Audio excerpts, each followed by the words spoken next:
Seorang ulama tabi'in yang bernama Wahab bin Munabbih rahimahullah ta'ala pernah ditanya, "Alaisa miftahul jannati la ilaha illallah?" Bukankah kuncinya surga itu adalah la ilaha illallah?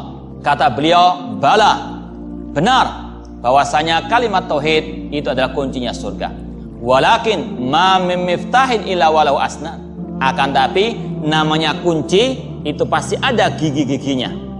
Idza ataita bimiftahin lau asnan futihat lakal jannah. Jika engkau datang dengan membawa kunci yang ada gigi-giginya, maka dibukakan surga bagimu, wa ila fala. Jika tidak dibukakan surga bagimu. Apa yang maksud dengan gigi-gigi tersebut? Yaitu syarat-syarat la ilaha illallah.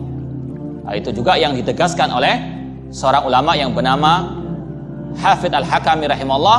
Beliau mengatakan, wa bisyurutin sab'atin qad quyidat wa fi nususil wahyi haqqan waradat fa inna lam yantafi qailuha binutqi ila haitsu yastakmiluha. Dengan 7 syarat itulah kalimat tauhid diikat, dan dalil-dalilnya telah ada dalam nas Al-Quran maupun sunnah yang sahihah, dan tidaklah orang yang mengucapkannya bisa mengambil manfaat dari kalimat tersebut sampai dia menyempurnakan 7 syarat tersebut. Kemudian kata beliau, apa 7 syarat tersebut? Al-ilmu wal yaqinu wal qabul wal inqiyadu fadri ma'akul. Yang pertama adalah al-ilmu. Orang yang mengucapkan kalimat tauhid la ilaha illallah harus dia mengilmui apa maknanya, apa rukun-rukunnya, apa syarat-syaratnya, apa pembatal-pembatalnya, apa yang terkandung di dalam kalimat tauhid tersebut. Sebagaimana yang kita ketahui, Al-Imam Al-Bukhari rahimahullah mengatakan, al-ilmu qabla al-qawli wal amal. Ilmu itu sebelum orang berucap dan sebelum orang itu beramal. Allah mengatakan, fa'lam annahu la ilaha illallah wastaghfir li dzambik. Ketahuilah bahwasanya tidak ada sembahyang yang hak kecuali Allah Subhanahu wa taala. Perintah untuk kita memahami arti daripada kalimat tauhid la ilaha illallah tersebut dan apa yang terkandung di dalamnya. Demikian pula Rasul SAW bersabda, man mata wa huwa ya'lam annahu la ilaha illallah dakhalal jannah. Barang siapa yang meninggal dunia sedang dia tahu tentang kandungan la ilaha illallah, maka dia bisa masuk surga. Kemudian yang kedua, yakin dengan makna kalimat tauhid la ilaha illallah, yaitu tidak ada sembahan yang hak kecuali Allah Subhanahu wa taala. Tidak boleh orang itu mengucapkan kalimat tauhid namun ragu dengan maknanya. Ragu bahwasanya Allah satu-satunya sembahan yang hak. Ini adalah suatu hal yang tidak selayaknya. Harus yakin bahwasanya tidak sembahan yang hak kecuali Allah. Allah mengatakan, innamal mu'minuna alladina amanu billahi wa rasuli tsumma lam yartabu. Sesungguhnya orang yang beriman yang sebenarnya adalah yang beriman kepada Allah dan Rasulnya, kemudian mereka tidak ragu. Tidak ragu bahwasanya Allah satu-satunya sembahan yang hak, dan tidak ragu bahwasanya semua sesembahan selain Allah adalah sesembahan yang batil. Demikian pula Rasulullah SAW mengatakan, asyhadu an la ilaha illallah wa anni rasulullah. Aku bersaksi bahwasanya tidak ada sembahan yang hak kecuali Allah, dan bahwasanya aku adalah utusan Allah. Kemudian kata beliau, la yalqallaha bihima abadun ghairu syakin fihima illa dakhalal jannah.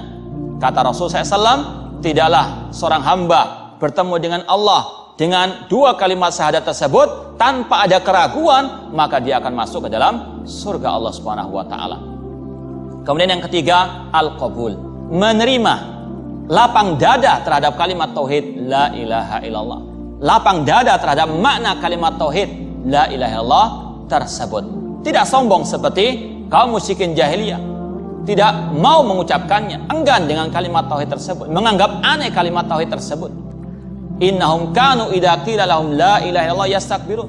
Sesungguhnya mereka apabila diseru untuk mengucapkan la ilaha illallah sombong. Adapun orang yang beriman harus dia lapang dada, harus dia menerima la ilaha illallah dengan segala bentuk konsekuensinya, yaitu beribadah hanya kepada Allah saja dan tidak menyembah kepada selain Allah Subhanahu wa taala.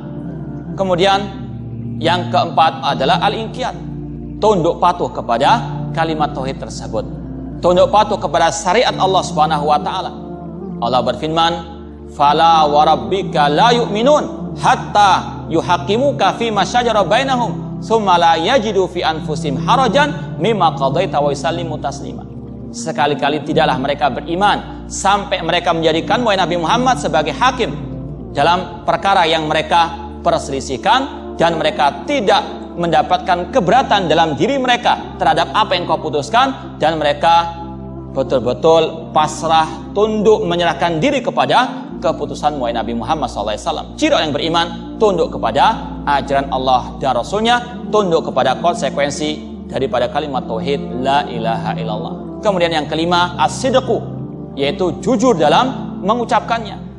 Bukan seperti orang munafik yang mereka mengatakan yaquluna bi afwahihim ma laysa fi qulubihim, mengatakannya dengan lisan mereka namun hatinya mengingkari. Makanya mereka fi dzarkil asfali minan nar, di dalam kera api neraka. Harus kita jujur dalam mengucapkan kalimat tauhid la ilaha illallah. Harus kita betul-betul menerima konsekuensinya dari lubuk hati kita yang terdalam. Kemudian yang keenam adalah al-ikhlas, memurnikan ibadah hanya kepada Allah, yang itu juga merupakan konsekuensi daripada kalimat tauhid la ilaha illallah. Apa gunanya kita mengucapkan la ilaha illallah namun kita masih menyembah selain Allah, masih meminta-minta kepada kuburan keramat, kepada wali yang telah mati, atau minta-minta kepada paranormal atau dukun, yang itu semuanya adalah syirik kepada Allah Subhanahu wa taala, bertentangan dengan kalimat tauhid la ilaha illallah. Kemudian Allah berfirman, wa ma umiru illa liya'budullaha mukhlishina lahuddin hunafa, dan tidaklah mereka diperintahkan kecuali untuk mengikhlaskan agama hanya untuk Allah semata, itulah agama yang lurus. Kemudian yang terakhir, syaratnya adalah al-mahabbah, cinta kepada kalimat tauhid tersebut, cinta kepada konsekuensi kalimat tauhid tersebut. Allah berfirman, wa minan nasi may yattakhidhu min dunillahi andada yuhibbunahum ka hubbillah walladzina amanu asyaddu hubban lillah. Di antara manusia ada orang-orang yang menjadikan tandingan-tandingan bagi Allah, mereka mencintai tandingan-tandingan tersebut seperti mencintai Allah. Adapun orang yang beriman sangat amat cintanya kepada Allah Subhanahu wa taala. Ini adalah syarat la ilaha illallah yang harus betul-betul kita perhatikan dan harus betul kita amalkan agar kalimat tersebut bermanfaat bagi kita di dunia dan di akhirat. Semoga Allah Subhanahu wa taala mengakhiri hidup kita dengan kalimat tauhid la ilaha illallah.